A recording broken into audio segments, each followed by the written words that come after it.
नमस्कार. या गीता संध्या वर्गात सर्वांचे मनापासून स्वागत करते. यततो ह्यपि तो वरती आघात, कारण पुढे जोडा अक्षर. ह्यपि कौंतेय पुरुषस्य श वरती आघात, कारण पुढे जोडा अक्षर. विपश्चितः प वरती आघात. इंद्रियाणी इंद्रियाणी णी वरती आघात, कारण पुढे जोडा अक्षर. प्रमाथीनी हरंती ती वरती आघात, कारण पुढे जोडा अक्षर. प्रसभम अनुस्वाराचा हलंत म मनहा. यततो ह्यपि कौन्तेय पुरुषस्य विपश्चितः. यततो ह्यपि कौन्तेय पुरुषस्य विपश्चितः. यततो ह्यपि कौन्तेय पुरुषस्य विपश्चितः. यततो ह्यपि कौन्तेय पुरुषस्य विपश्चितः. सुंदर. यततो ह्यपि कौन्तेय पुरुषस्य विपश्चितः. यततो ह्यपि कौन्तेय पुरुषस्य विपश्चितः. परत एकदा. यततो ह्यपि कौन्तेय पुरुषस्य विपश्चितः. इंद्रियाणि प्रमाथीनि हरन्ति प्रसभं मनः. इंद्रियाणि प्रमाथीनि हरन्ति प्रसभं मनः. इंद्रियाणि प्रमाथीनि हरन्ति प्रसभं मनः. इंद्रियाणि प्रमाथीनि हरन्ति प्रसभं मनः. सुंदर. इंद्रियाणि प्रमाथीनि हरन्ति प्रसभं मनः. इंद्रियाणि प्रमाथीनि हरन्ति प्रसभं मनः. परत एकदा. इंद्रियाणि प्रमाथीनि हरन्ति प्रसभं मनः. यततो ह्यपि कौन्तेय पुरुषस्य विपश्चितः. इंद्रियाणि प्रमाथीनि हरन्ति प्रसभं मनः. यततो ह्यपि कौन्तेय पुरुषस्य विपश्चितः. इंद्रियाणि प्रमाथीनि हरन्ति प्रसभं मनः. छान. यततो ह्यपि कौन्तेय पुरुषस्य विपश्चितः. इंद्रियाणि प्रमाथीनि हरन्ति प्रसभं मनः. सुंदर. यततो ह्यपि कौन्तेय पुरुषस्य विपश्चितः. इंद्रियाणि प्रमाथीनि हरन्ति प्रसभं मनः. यततो ह्यपि कौन्तेय पुरुषस्य विपश्चितः. इंद्रियाणि प्रमाथीनि हरन्ति प्रसभं मनः. परत एकदा. यततो ह्यपि कौन्तेय पुरुषस्य विपश्चितः. इंद्रियाणि प्रमाथीनि हरन्ति प्रसभं मनः. छान. आज आपण जे श्लोक शिकलो आहोत त्याचा अर्थ आपण जाणून घेऊया. अध्याय दुसरा श्लोक 60. यततो ह्यपि कौन्तेय पुरुषस्य विपश्चितः. इंद्रियाणि प्रमाथीनि हरन्ति प्रसभं मनः. अन्वय असा आहे, हे कौन्तेय, प्रमाथीनि इंद्रियाणि यततः विपश्चितः अपि पुरुषस्य मनः प्रसभं हरन्ति हि. प्रसभं हरन्ति हि हे महत्वाचं वाक्य आहे. मागच्या श्लोकामध्ये विषया विनिवर्तन्ते निराहारस्य देहिनः रसवर्षं रसोप्यस्य परं दृष्ट्वा निवर्तते. या श्लोकामध्ये एक महत्वाचा संदर्भ दिला गेला होता की यद्यपि निराहार असा कोणी योगी राहिला तर त्याची इंद्रिय पूर्ण संयमित होतात का, तर तेवढ्यापुरती तपापुरती होतात. पण ते सगळं झालं की पुन्हा त्या रसाची आसक्ती उत्पन्न होऊ शकते. त्यामुळे ही रसास्वादनाची आसक्ती कुठपर्यंत राहते? परम दृष्ट्वा निवर्तते. एकदा परतत्वाचं दर्शन झालं, एकदा परमात्म दर्शन झालं, आत्मसाक्षात्कार झाला, की मग या लौकिक ऐहिक विषयांच्या या ऐहिक लौकिक विषयांच्या रसास्वादाची ओढ, वासना कमी व्हायला लागते. मात्र परमात्म साक्षात्कारापर्यंत त्याच्या अलीकडे असं म्हणूया, जो काही संयम केलेला असतो, तो संयम हा प्रयत्न साध्य असतो. प्रयत्नपूर्वक तो करावा लागतो. तिथे आपोआप ते घडतं, आपोआप वैराग्य येतं, आपोआप विरक्ती येते असं होत नाही. कारण आपण सगळे देहधारी आहोत. म्हणून भगवंतानी इथे पुढच्या श्लोकात स्पष्ट केलं, यततः ही अपि कौंतेय पुरुषस्य विपश्चितः विपश्चितः पुरुषस्य. हे कौंतेय, हे कुंतीपुत्र अर्जुना, प्रमाथीनी इंद्रियाणी प्रमथनाति इति प्रमथः.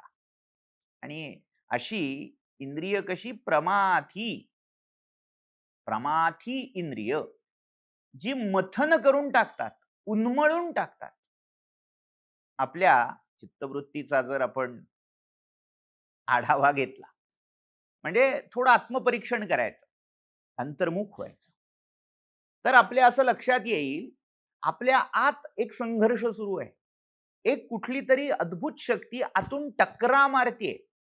म्हणजे जर व्हिज्युअलाइज करायचं झालं तर एखादा रेडा किंवा माजलेला बैल, वळू, हा अजूनच उन्मत्त व्हावा आणि भिंतीवर त्याने टक्कर सतत देत राहावं. त्याला त्याची ऊर्जा, त्याची ताकद दाखवायला दुसरा वाव नाही मिळाला की तो असा टकरा मारायला लागतो कशावर तरी. तसं आपल्या आतून सतत काहीतरी टकरा देत असतं. ती शक्ती, ती ऊर्जा आपल्या इंद्रियांना इच्छा पूर्ण करण्यासाठी, त्या इंद्रियांचे विषय भोगण्यासाठी प्रेरित करत असते. कल्पना करा, आपण एक दिवस दिवसभर काही खाल्लं नाही, न खाता पिता राहिलो. संध्याकाळच्या वेळी आपल्याला एकदम असं कसनुस व्हायला लागतं, असह्य व्हायला लागतं, उठतात व्यक्ती. म्हणजे खरं तर शरीराला जे अन्न मिळालं नाहीये ते, त्यामुळे शरीर अशक्त व्हायला हवं, ते एका ठिकाणी स्थिर व्हायला हवं, गलित गात्र व्हायला हवं. पण उलट दिसतं. आणखीन असं एक बळ, अनामिक बळ येतं की आता मला खायचंच आहे. आणि ते मिळवण्यासाठी एक जोर आतून बाहेर येतो. म्हणजे मग दिसेल त्याच्यावर ताव मारणं, ही कृती घडते. अनेक दिवसाचं उपोषण केलं की अचानक जेवण समोर आल्यावर जसं आता किती खाऊ, कसं खाऊ, म्हणजे त्या व्यक्तीचा जर तुम्ही स्वभाव पाहिला तिथला त्यावेळेचा, तर तो डोळ्यांनी पण ते अन्न खायचा प्रयत्न करतो. खाता येत नाही, पण जणू काही अधाशासारखा जमेल तिथून मी ते गिळतो, खातो, अशी त्याची देहबोली होऊन जाते. हे कशामुळे होतं? तर आतून ती ओढ आहे विषयांची, हे की हे खायला पाहिजे, मला मला हवंय हे. हीच आपलं पाहण्याची ओढ आहे, हीच ऐकण्याची ओढ आहे, हीच चव घेण्याची, रस भोगण्याची. आपली जी ज्ञानेंद्रिय आहेत, जे घेतायत, सतत विषय ग्रहण करतायत, शब्द, स्पर्श, रूप, रसगंध, या सगळ्यांची ओढ आतून आहे. आणि जेव्हा आपण हे उपभोग बंद करतो किंवा त्याला संयमित करतो, तेव्हा ती ऊर्जा साठायला लागते. त्या भोगात ऊर्जा व्यय होत असते. आपण जे कंझ्युम करतो ते घेण्यासाठी, ते पचवण्यासाठी आपली ऊर्जा पूर्ण खर्च होऊन जाते. आणि या उलट जेव्हा आपण काही घेतच नाही आत, तेव्हा ती ऊर्जा तशीच शिल्लक राहते. पोटामध्ये जसा पित्तरस तयार होतो, कशासाठी? अन्नरस, अन्न जे काही पोटात गेलेलं आहे ते पचवण्यासाठी. पण जर आपण बरेच दिवस किंवा बराच काळ अन्न घेतलं नाही, तर तो पोटातला पित्तरस तसाच राहतो आणि त्यातून पुन्हा वेगवेगळे विकार, म्हणजे ऍसिडिटी होणं, सारख्या ढेकरा करपट येणं, किंवा मग उलटी होणं, किंवा अगदी अंगावर गांधी उठणं असे असे वेगवेगळे प्रकार घडतात. कशामुळे? ते जे तयार झालेलं पित्त आहे त्याचा विनिमय नीट झाला नाही, विनियोग नीट झाला नाही. त्यामुळे असं झालं. म्हणजे मग ते त्रासदायक होतं. तसं ती आपल्या आत जी ऊर्जा इंद्रियांच्या विषयोपभोगासाठी इच्छेच्या रूपाने तयार झाली आहे, संकल्पाच्या रूपाने तयार झाली आहे, तिला तिचं खाद्य मिळालं नाही की ती अशी आतून टकरा मारायला लागते. मला हवंय, मला पाहायचंय, मला पाहायचंय. एक आजच्या काळातलं उदाहरण घ्या. रील मोबाईलवर पाहणारे, त्यांचं जर डोळ्यासमोर तुम्ही आणलं, तर ते अस्वस्थ होतात. असे बसले, एखाद्याला सांगितलं की "बस बाबा 10 मिनिटं काही न करता बस." नकळत हात मोबाईलवर जातो. नकळत ते स्क्रोल करायला लागतात, रील बघायला लागतात आणि ते बघता, बघता, बघता इतकं कंट्रोल त्यांचा जातो, की कोणी सांगितलं, "अरे आता बास कर." तू कोण सांगणार आहे मला? मी का बास करायचं? असं ते विचारायला लागतात. आता हे बोलणारं कोण असतं? ती आतली जी ऊर्जा आहे, तिला अजून हवंय, अजून कन्झ्युम करायचंय, ती टकरा मारतीये, मला बघायचंय, मला हवंय, मला हवंय. ही जी ऊर्जा आहे ती तिथपर्यंत तुम्हाला त्रास देणार आहे, जिथपर्यंत तुम्हाला खरा रस, परमात्म रस मिळाला नाही. भगवंत सांगतायत ते इतकं स्पष्ट आहे, की परमदृष्ट्वा निवर्तते. आपण मागच्याच श्लोकात अजून आहोत. इथे जेव्हा यततो ह्यपि कौंतेय पुरुषस्य विपश्चितः भगवंत सांगायला लागलेत, तो मागचा संदर्भ या श्लोकात आहे. का? कारण विपश्चितः अपि पुरुषस्य, विपश्चित म्हणजे विद्वान, जाणकार, विवेकी. कितीही मोठा विवेकी असा मनुष्य झाला, देहधारी प्राणी झाला, त्याची बुद्धी, त्याचं मन ही प्रमाथी इंद्रिय हरण करतात. हरंती प्रसभम मनहा, तात्काळ हरण करतात. ही जी इंद्रिय आहेत ना, म्हणजे त्या इंद्रियांची ऊर्जा, असं थोडक्यात समजून घेऊ. डोळ्यांनी बघायचं नाही, डोळे मिटून घेतले तर एक ठराविक मर्यादेपर्यंत ते बंद राहतील. मग आतून नाही नाही, आता आता थोडे किलकिले करूया डोळे, थोडं कोपऱ्यातनं बघूया डोळ्यांच्या. लहान मुलं जसं शाळेत सांगितलं डोळे मिटून उभे राहा, की मग ते असे डोळे किलकिले करून काय चाललंय, बाई काय करतायत, सर काय करतायत हे बघायला लागतात.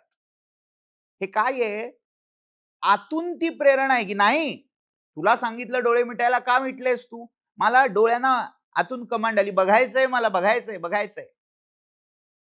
ही टेंडन्सी आहे सामान्य माणसाची आणि हीच टेंडन्सी आहे मोठ्या विवेकी माणसाची देखील, कारण देहधारी आहे. देह धारण केल्यामुळे याला एक प्रकारे आपण याला बेसिक इन्स्टिंक्ट म्हणूया. ह्या ज्या आतून येणाऱ्या वृत्ती आहेत, प्रेरणा आहेत, या तुम्ही टाळू शकत नाही आणि या प्रेरणा मोठ्यात मोठ्या विवेकी पुरुषाच्या मनाचं देखील हरण करतात, म्हणजे मनाला आपल्या ताब्यात आणतात, त्याला आपल्या इच्छेनुसार वागायला भाग पाडतात. असं म्हणतात की उपाशी माणसाला किंवा ज्याची इच्छा अनावर झालीये, वासना अनावर झालीये, त्याला भय, भीती, लज्जा काही राहत नाही. कामातुराणाम किंवा क्षुधातुराणाम न भयम न लज्जा. मग तिथे संस्कृती, संस्कार, नीती, धर्म हे सगळं बाजूला पडतं. का?